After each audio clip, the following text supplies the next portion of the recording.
Kalarti. So here we are going to start our series, history series with chapter 2, which is from hunting, gathering to growing food. तो अब हमारा जो earlier man था वो पहले भटक रहा था यहाँ वहाँ और ढूंढ रहा था कुछ खाने की तलाश में। बट अब क्या करता है वो सोचता है मैं कब तक भटकता रहूँ, क्यों ना एक सेटल लाइफ जी जाए। तो सेटल लाइफ के लिए वो क्या करेगा, उसे खाने के लिए चीज़ें चाहिए, उसे फूड ग्रो करना पड़ेगा। तो उसके लिए वो आगे जाता है कहाँ पे, वो देखता है कि एनिमल्स क्या खा रहे हैं, कौन से प्लांट उग रहे हैं, ये सब अभी वो ऑब्जर्व करना शुरू करेगा। धीरे धीरे चेंजेस आएंगे चीज़ों के लिए। पहले तो क्वेश्चन ही ये अराइज होता है कि भाई वो हंटर गैदर पहले घूम क्यों रहा था, मूव क्यों कर रहा था from place to place. Earlier time पे भी हमने फर्स्ट चैप्टर में भी ये डिस्कस किया था, हमारी फर्स्ट वीडियो में भी ये डिस्कस किया था कि वो क्या करता था, एनिमल्स को फॉलो करता था। क्यों? क्योंकि एनिमल्स क्या थे, एक फूड रिसोर्स की तरह थे, ठीक है। और एनिमल्स जहाँ पे मूव कर रहे हैं, भाग रहे हैं अपने प्रे को वो हंट करने के लिए, उनके पीछे पीछे भागता था, उनके पीछे पीछे जाता था। या फिर जहाँ पे वो रह रहा है तो उस एरिया के जितने भी एनिमल्स होते थे उन सबको खा जाता था, ठीक है। ऐसा तो नहीं हमेशा ही रहेंगे, तो वो एनिमल्स खा जाता था, प्लांट खा जाता था, तो वो ख़त्म हो जाते थे, उसके लिए उसे दूसरी जगह पे जाना पड़ता था। या फिर कि एनिमल्स जो मूव कर रहे हैं वो कौन सा फ्रूट खा रहे हैं, ग्रास खा रहे हैं, लीव्स खा रहे हैं, तो उनको फॉलो करते हुए कि ये चीज़ खाने लायक है क्योंकि एक एनिमल खा रहा है। जो ह्यूमन है ना वो पहले से ही एनिमल्स को हमेशा इस तरीके से टेस्टेड करता रहा है अपने फ़ायदे के लिए कि अच्छा ये एनिमल अगर ये ग्रास या लीव खा रहा है तो ये पक्का खाने लायक होगी, तो हमें भी खाना है। तो उनको फॉलो करते हुए जो ग्रास हैं, लीव्स हैं, उन चीज़ों के लिए वो मूव करता रहता था एक प्लेस से दूसरे प्लेस। और कुछ प्लांट ऐसे होते थे वो डिफरेंट सीजन में डिफरेंट फ्रूट बियर करते थे, तो उसके लिए भी वो क्या करता था, वो देखता था कि season two season different area में डिफरेंट जगह पे उग रहे हैं।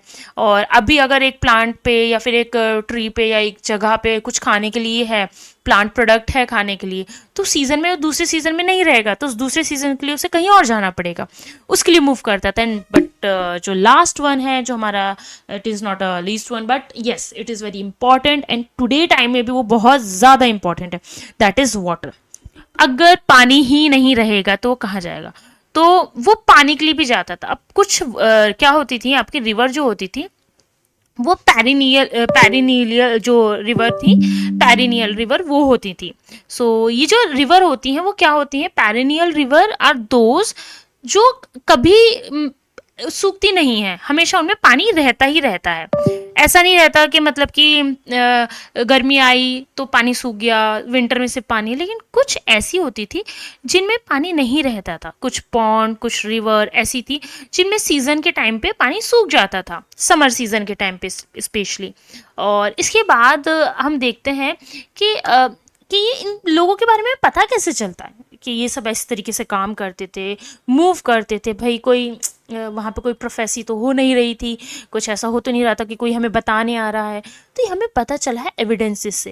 अब ये एविडेंसेस भी कहाँ मिले हैं ये भी हम आगे बात करेंगे कि एविडेंस और ये कौन से एविडेंस है, स्पेशली आपका टूल, कौन से टूल, स्टोन टूल जिनकी हम बात कर रहे हैं।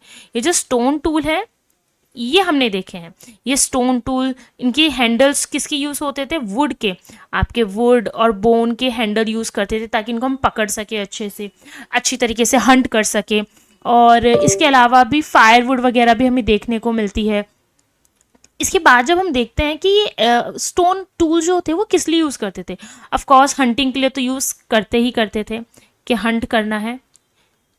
इसके अलावा किस लिए यूज़ करते थे, डिगिंग के लिए, स्टिचिंग के लिए, कि एनिमल स्किन को लेते थे, उससे वो अपने कपड़े बनाते थे। भाई कपड़े क्यों चाहिए, सर्दी लगेगी, गर्मी लगेगी, ठीक है, हीट से भी तो आपकी बॉडी जलेगी, तो उसको कवर अप करने के लिए भी क्या बनाते थे, ये लोग क्लोथ बनाते थे, स्टिच करते थे इनको, जो आपके टूल्स हैं उनके थ्रू ये स्टिच करना शुरू करते थे उनके थ्रू। अब जब हम बात करते हैं कि एविडेंसेस मिले, तो ये एविडेंसेस मिले कहाँ से हैं, ये एविडेंसेस मिले हैं साइट से। अब साइट क्या होती है, साइट ना आप ऐसे समझिए जैसे वर्कशॉप होती है ना, उसको हम साइट बोल सकते हैं। तो वहाँ पे आपको रिमेन्स मिलते थे, ठीक है, टूल्स के, चीज़ों के, इन सब चीज़ों के ना रिमेन्स मिले हैं, वहाँ पे ये सब बनते थे। तो यहाँ पे हमें एविडेंस मिलते हैं कि जो हंटर गैदरर थे वो एक सेटल्ड लाइफ की तरफ मूव कर रहे थे, वो बनाने की चीज़ें, जो चीज़ें थी उनको बनाने के लिए चीज़ों को सीख रहे थे, किस तरीके से बनाई जाए, कैसे सेटल्ड लाइफ जी जाए। इसके बाद हम ये भी देखते हैं कि जो सबसे पहले मैंने मैप पे देखेंगे कि कहाँ कहाँ ये एविडेंसेस मिले हैं। तो ये एविडेंसेस मिले हैं आपको बुरजाहोम में। बुरजाहोम कहाँ है? आज के टाइम पे जो प्रेजेंट में हमारा कश्मीर है वहाँ पर है। ठीक है, ये आपको दिखता भी है कि वहाँ पे अभी भी एविडेंसेस हैं, प्रिजर्व्ड हैं, सुरक्षित है कि कैसे बनाए गए थे। तो यहाँ पे आपको मिलते हैं पिट होल्स। तो मैं यहीं पर डिस्कस कर देती हूँ पिट होल्स होते क्या है, मैप से ज़्यादा आपको समझने में रहेगा आसानी। पिट होल्स ना ऐसा रहता है जैसे ना आप ज़मीन में गड्ढा कर दो और उस गड्ढे के एक आप अंदर रह रहे हो। ठीक है, लेकिन ऐसा नहीं था कि अंदर रह रहे थे तो जगह नहीं थी जाने के लिए। लाइक उन्होंने स्टेयर केस एक तरीके से लेडर वगैरह रख रखी थी, बना रखी थी, जिसके थ्रू क्या कर सकते हो, आप अंदर जा सकते हो, उस पिट होल के अंदर जा सकते हो। पिट हाउसेस के, एक्चुअली पिट हाउसेस थे, तो उन पिट हाउसेस के अंदर जा सकते हो, रह सकते हो। अच्छा, वहाँ पे ना एक स्ट्रक्चर मिलता है जिसको हम हर्थ कहते हैं। Hearth, let me write down the spelling, HERTH। हो सकता है मेरी प्रोनाउंसिएशन ठीक ना हो। जो हर्थ है, ये हर्थ क्या है, ये ना इस टाइप का एक स्ट्रक्चर होता था, राउंड सर्कुलर। इसमें ना आग जलाई जाती थी। अब आपको पता है आग क्यों जलाते थे? बहुत सारे रीज़न थे आग जलाने के। अभी तो ये पिट हाउसेज हैं जो कि एक सेटल्ड लाइफ जी रहे हैं, घर में रह रहे हैं, तो आग जलाते थे ताकि खाना पका सके, एनिमल्स को स्केयर अवे कर सके, लाइट की तरह यूज़ करते थे, सोर्स ऑफ लाइट। क्योंकि वो अब पूरे टाइम तो रोशनी नहीं रहेगी ना चांद की रात में, है ना। 15 डेज के लिए जो मून की लाइट है वही रहेगी, उसके बाद वो भी मून की लाइट क्या होना शुरू हो जाती है, कम होना शुरू हो जाती है, एंड फिर न्यू मून अमावस्या आ जाती है। तो एनिमल्स को स्केयर अवे करने के लिए, सोर्स ऑफ लाइट की तरह यूज़ करने के लिए, और फायर को यूज़ करते थे कि मीट को पका सके, खाने को पकाने के लिए उसके लिए यूज़ करते थे। तो ये आपको कश्मीर में मिलते हैं, बुरज़ाहोम में। फिर आपका इसी तरीके से और भी साइट है, जैसे कि मेहरगढ़। ये मेहरगढ़ जो आज के टाइम पे पाकिस्तान है, पाकिस्तान के पर्टिकुलरली जो बलूचिस्तान आपका एरिया है, ठीक है, वहाँ पे ये आपको साइट मिलती है। ये बहुत इंपॉर्टेंट साइट है क्योंकि यहाँ पे आपको बुरियल मिले हैं बहुत सारी, एक बुरियल साइट है। ठीक है, तो बहुत सारे जो बॉडीज़ थी जो बरी की जाती थी वो यहाँ से आपको मिलती हैं। यहाँ पे आपको हाउसेस के स्ट्रक्चर समझ में आते हैं कि हाउसेस के स्ट्रक्चर कैसे थे।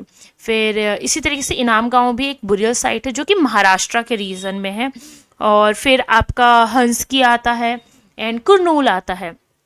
तो हंसकी में आपको ये लाइक इस काइंड ऑफ पैलियोलिथिक साइट है, केव वगैरह आपको मिली है। और कुरनूल भी यहाँ पे केव वगैरह मिली है, साइट भी मिली है। प्लस कुरनूल में स्पेसिफिकली एक चीज़ मिली है जो है फायर। फायर के एविडेंसेस, उसके एशेस वगैरह मिलना, एक तरीके से फायर मिला है, मीन्स ना जलता हुआ कि आग मिली हुई है, वहाँ पे एशेस मिले हैं, उसके एविडेंसेस मिले हैं कि हाँ जो अर्लीस्ट मैन थे वो फायर यूज़ करते थे। ठीक है, बुरज़ाहोम तो बहुत ज़्यादा एक नई साइट है। अभी हम ये भी रीड करेंगे, यहाँ पे आपने देखेंगे इंडेक्स में लिखा हुआ है पैलियोलिथिक, नियोलिथिक, मेगालिथिक। ये क्या है? ठीक है, पैलियोलिथिक अभी हम बात करेंगे कि हमारी हिस्ट्री को कैसे डिवाइड किया गया है, 3 पार्ट्स में डिवाइड किया गया है उसको। ठीक है, उसकी वजह से इनके नेम है पैलियोलिथिक, नियोलिथिक। तो जो बुरज़ाहोम है वो एक नियोलिथिक साइट है। ठीक है, अच्छा, अपार्ट फ्रॉम दैट अभी जो मुझे डिस्कस करना था वो था भीमबेटका के बारे में। ठीक है, भीमबेटका एक आपकी पैलियोलिथिक साइट है, पैलियोलिथिक साइट और एक फर्स्ट अर्लीस्ट साइट है। आप देख रहे हैं यहाँ पे नर्मदा रिवर बह रही है। ठीक है, ये नर्मदा रिवर आपकी मध्य प्रदेश से ही निकल के आती है, मध्य प्रदेश के जो आपके अमरकंटक है वहाँ से निकलते हुए आती है। और यहीं पे आप देखते हैं कि जो अर्लियर मैन थे, पहले हंटर जो गैदरर, स्किल्ड हंटर गैदरर थे, वो यहाँ पे सेटल हुए थे। ठीक है, मतलब कि सेटलिंग यानी कि यहीं पे आसपास रहते थे, हंट वगैरह करते रहते थे। लेकिन अब उन्होंने क्या सोचा है कि भाई हमें सेटल होना है। भाई अगर आप इसी पर्टिकुलर कहीं रहते हो और उस एरिया में घूमते फिरते हो तो वहीं पे धीरे धीरे सेटल होना शुरू करोगे। तो इन लोगों ने भी यहीं पे सेटल होना शुरू किया। और भीमबेटका में सबसे पहले इन्होंने रॉक केव बनाई हैं, रॉक शेल्टर लिया है, उन केव में रहना शुरू किया इन्होंने। अब केव में क्यों रहते थे ये लोग? भाई एनिमल से बच सके, अपने आप को विंड सीजन से, नेचुरल डिजास्टर से प्रोटेक्ट कर सके और एक जगह पे सेटल्ड लाइफ जी सके। क्योंकि अभी आगे एग्रीकल्चर वगैरह करेंगे तो एग्रीकल्चर करने की वजह से क्या होगा, इन्हें लॉन्गर टाइम के लिए एक जगह पे रहना पड़ेगा। तो दैट्स वाई इन्होंने रॉक शेल्टर यूज़ किया, केव्स यूज़ की। अच्छा, केव में आप बोर होंगे रहेंगे तो क्या करेंगे, एंटरटेन करेंगे, क्योंकि इन्होंने ना क्या किया है, पेंटिंग्स बनाई हैं यहाँ पे। जो ये केव है, रॉक शेल्टर से, यहाँ पे इन्होंने ये पेंटिंग बनाई है। आप इस पेंटिंग में देख सकते हो कि ये ह्यूमन है, ये हंट कर रहा है एक एनिमल को। तो अब पहले तो क्वेश्चन यही अराइज होता है कि पेंटिंग क्यों बनाई होगी। तो पहला कारण हो सकता है कि हो सकता है भाई एंटरटेन करना हो, ठीक है, एंटरटेनमेंट के पर्पज से उन्होंने बनाया हो कि भाई एंटरटेन करे, टाइम पास करे, ठीक है, या फिर कम्युनिकेशन करने के लिए कि वो लोगों तक कम्युनिकेशन पहुंचाए कि हमने हंट किया है, अचीवमेंट शो करने के लिए कि हमने ये एनिमल को हंट किया है, ये अचीवमेंट है हमारी, या फिर अपने जो कम्युनिटी के लोग हैं उन तक बताने के लिए कि ना यहाँ पे एनिमल है, उनको हंट कर सकते हैं हम। तो ये वेरियस एस्पेक्ट हैं, वेरियस रीज़न हैं जिनको हम देखते हैं कि ये क्या है, रॉक शेल्टर में हम यूज़ कर रहे हैं। एंड आगे भी हम ये चीज़ देखते हैं कि किस तरीके से उन्होंने पेंटिंग वगैरह किया, और ये अभी तक प्रिजर्व्ड है। नेचुरल जो कलर्स थे उनको यूज़ किया गया है, ठीक है। ये हमने बता रखा है कि ये मध्य प्रदेश का एरिया है, और ये जो नर्मदा रिवर है ये कैसे महाराष्ट्र और नर्मदा तक, जो नर्मदा का वे ऑफ फ्लोइंग है, उसका रास्ता है, वो गुजरात तक भी जाता है। अब साइट के बारे में हमने डिस्कस कर लिया था कि भाई यहाँ पर रिमेन्स ऑफ टूल्स वगैरह मिलते हैं हमें। कुरनूल केव के बारे में हम पूरी तरीके से डिस्कस कर चुके हैं। जो अब मैं बात करना चाहती थी कि किस तरीके से हिस्ट्री को डिवाइड किया गया है, तो हिस्ट्री को डिवाइड किया गया है 3 पार्ट्स में, ठीक है। जैसे कि आपका है paleolithic, mesolithic and then neolithic आता है। नियोलिथिक का मतलब ये न्यू, जो नई साइट्स हैं जो अभी अभी बनी है। मिजोलिथिक जो मिडल स्टोन एज है, जब आपके जो स्टोन थे, जो स्टोन टूल थे, जो ज़्यादा बड़े नहीं थे, छोटे थे, फाइनर थे, बेटर थे, ठीक है। और फिर लास्ट यानी कि जो सबसे ओल्ड एज है यानी कि पैलोलिथिक। पैलोलिथिक का मतलब है, ग्रीक में पैलो का मीनिंग होता है ओल्ड, और लिथोस का मतलब है स्टोन। तो ओल्ड जो स्टोन्स थे, ओल्ड स्टोन एज या एरा हम जिसको बोलते हैं वो थे। यहाँ पे जो टूल थे बहुत बड़े बड़े थे, ठीक है, ज़्यादा शार्प नहीं थे, ज़्यादा प्रॉपर नहीं थे, फाइन नहीं थे, पॉलिश नहीं थे। और लेकिन ये 12,000 ईयर्स अगो तक रहता है, 2 मिलियन से 12,000 ईयर्स अगो तक। लेकिन जैसे ही हम यहाँ पे देखते हैं मिजोलिथिक में, यहाँ पे एनवायरमेंटल जो चेंजेस होते हैं वो आते हैं। क्या चेंज होते हैं वो आगे हम देखेंगे। एक्चुअली एनवायरनमेंट थोड़ा डिफरेंट होना शुरू हो जाता है, वार्म होना शुरू हो जाता है, फेवरेबल होना शुरू हो जाता है, जिसमें आप क्या कर सकते हो, फार्मिंग कर सकते हो। और यहीं पे हम देखते हैं कि कुछ फाइनर टूल्स बनाए गए, जैसे सॉज एंड सिकल्स वगैरह बनाए गए, ठीक है। आप देख रहे थे वो स्किन को यूज़ करते थे ताकि वो क्या कर सके, कपड़े के लिए बना सके, उन चीज़ों को कपड़े के लिए यूज़ कर सके।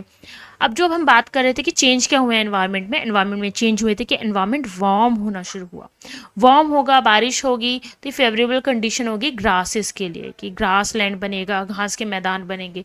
जब घास के मैदान बनेंगे तो यहाँ पे कौन आएगा, यहाँ पे आएंगे एनिमल आएंगे। एनिमल, बहुत सारे एनिमल्स आएंगे, तो इनको हंट करने के लिए हमारे हंटर गैदर जो सेटल लाइफ की तरफ बढ़ रहे हैं वो आएंगे, हंट करेंगे और गैदर वगैरह करेंगे। और साथ ही साथ फिर वो नोटिस करते हैं फूड हैबिट्स को, किसकी किसकी फूड हैबिट्स को, एनिमल्स की, उनकी ब्रीडिंग सीजन को वो नोटिस करते हैं, ऑब्जर्व करते हैं कि ये एनिमल क्या कर रहे हैं, ये एनिमल क्या कर रहे हैं भाई, ये बच्चे पैदा कर रहे हैं, इनसे हमें एक और यंग वन मिल रहा है।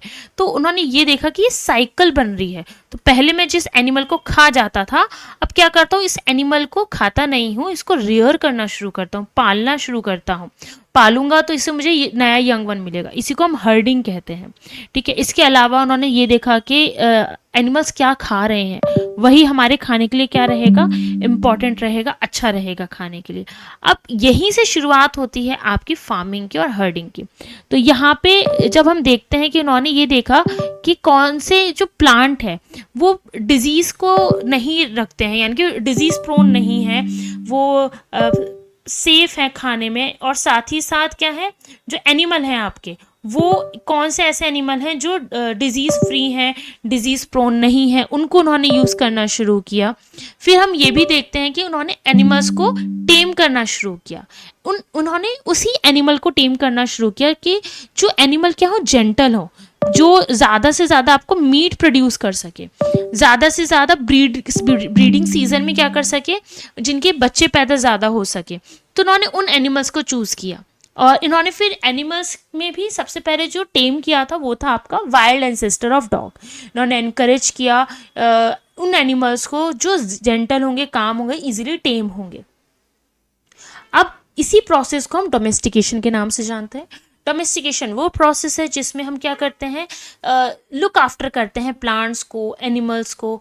और अब वही चीज़ जो हमने डिस्कस कर चुके हैं कि ना एनिमल्स ने सिलेक्ट करना शुरू किया कि किस टाइप के प्लांट, किस टाइप के एनिमल्स को चूज़ किया जाता है। एनिमल्स को उन्होंने उसी टाइप के एनिमल्स को चूज़ किया जो डिजीज़ प्रोन ना हो और ज़्यादा से ज़्यादा ब्रीड करे, ज़्यादा से ज़्यादा बच्चे पैदा करे, ज़्यादा मांस उनमें मीट हो, इसलिए उन्होंने गॉट, पेग, इस टाइप के एनिमल्स को, शीप वगैरह, इन सब के एनिमल्स को चूज़ किया।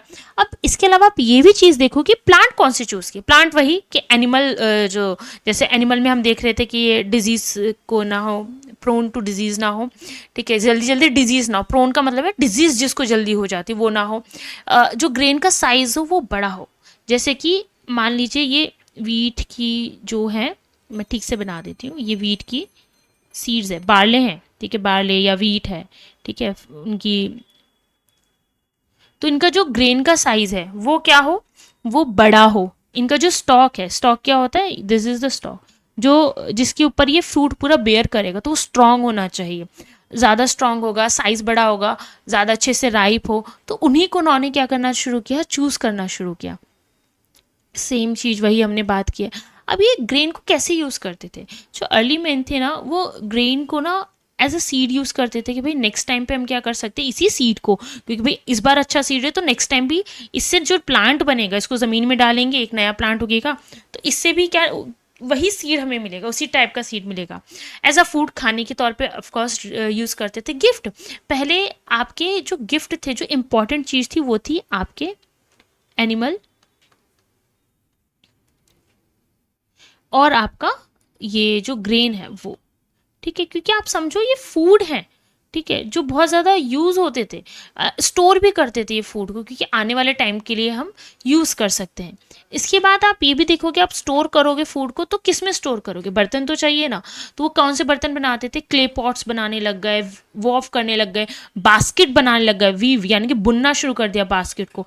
आप देखते हो बास्की जो क्या होती हैं, बास्केट होती हैं, ठीक है, आप मार्केट में भी आज देखते हैं, ठीक है। तो अर्लियर टाइम पे इन्होंने ऐसी बास्केट बनाना शुरू कर दी थी जिसमें वो क्या कर सकते हैं, ग्रेन स्टोर कर सकते हैं। फिर उन्होंने डक पिट्स बनाए। डक पिट्स क्या होते थे कि गड्ढे खोदे, आप बहुत, अगर आपके घर में दादा दादी वगैरह हैं तो उनसे पूछ सकते हैं, तो वो क्या करते थे, पहले के लोग ज़मीन में ना गड्ढे खोद के उन्हीं में ऐसे एक तरीके से मटके बनाते थे, अंदर ही अंदर ज़मीन के अंदर, और उन्हीं में ही अनाज स्टोर कर देते थे, ठीक है। वो काफ़ी क्योंकि वो ठंडे रहते थे ज़मीन में, तो हीट नहीं होती थी इतनी ज़्यादा, जिसकी वजह से वो ग्रेन ख़राब नहीं होता था, चीज़ें ख़राब नहीं होती थी। फिर उन्होंने जब एनिमल को जो रेयर करना शुरू किया, तो उन्होंने देखा कि ये एनिमल्स को हम एक तरीके से ना फूड की तरह यूज़ कर सकते हैं, as a store of food, कि हमें ना आगे फूड मिलता रहेगा इससे, वही साइक्लिक चेन के एनिमल से उसका बच्चा मिलता है, फिर हम उसी को यूज़ कर सकते हैं। एनिमल मीट प्रोडक्ट प्रोवाइड करते हैं, मिल्क प्रोवाइड करते हैं, तो यही फॉर्म था, यही रास्ता था जिससे वो क्या बने, हर्डर। हर्डर यानी कि जो एनिमल्स को डोमेस्टिकेट करेंगे, फार्मर यानी कि जो एग्रीकल्चर कर रहे हैं, और जिसके एविडेंस आपको हमने बताए हैं कश्मीर वगैरह से मिलते हैं।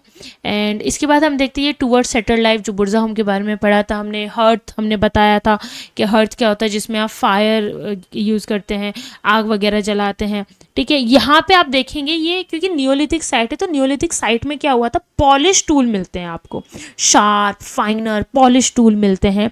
और ये जो टूल्स है उसमें से दो टूल्स बहुत अभी भी हम यूज़ करते हैं, that is Motors and pesters, ठीक है, ग्रिंड करने के लिए ग्रेन को, ठीक है, पीसने के लिए यूज़ करते हैं। So that's how we learn about it. And ये आपको पॉट देख सकते हैं, ये पॉट मिले हैं।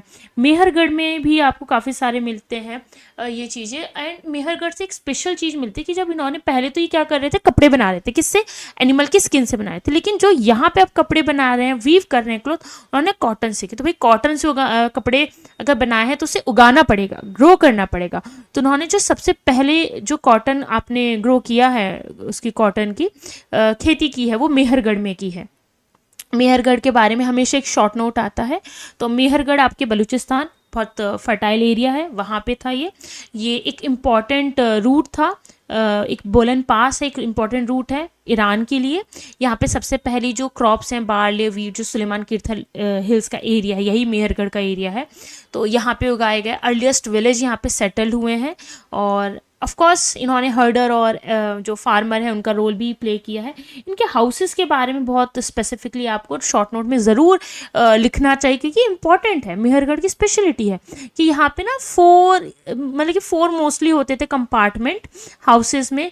हाउस रेक्टेंगुलर या स्क्वायर शेप के होते थे, उनमें 4 या 4 से ज़्यादा कंपार्टमेंट होते थे, और एक रूम ऐसा होता था, एक कंपार्टमेंट ऐसा होता था जो एक अनाज को, एक ग्रेन को स्टोर करने के लिए यूज़ किया जाता, और यहीं पे क्या किया जाता था, बुरियल किया जाता था।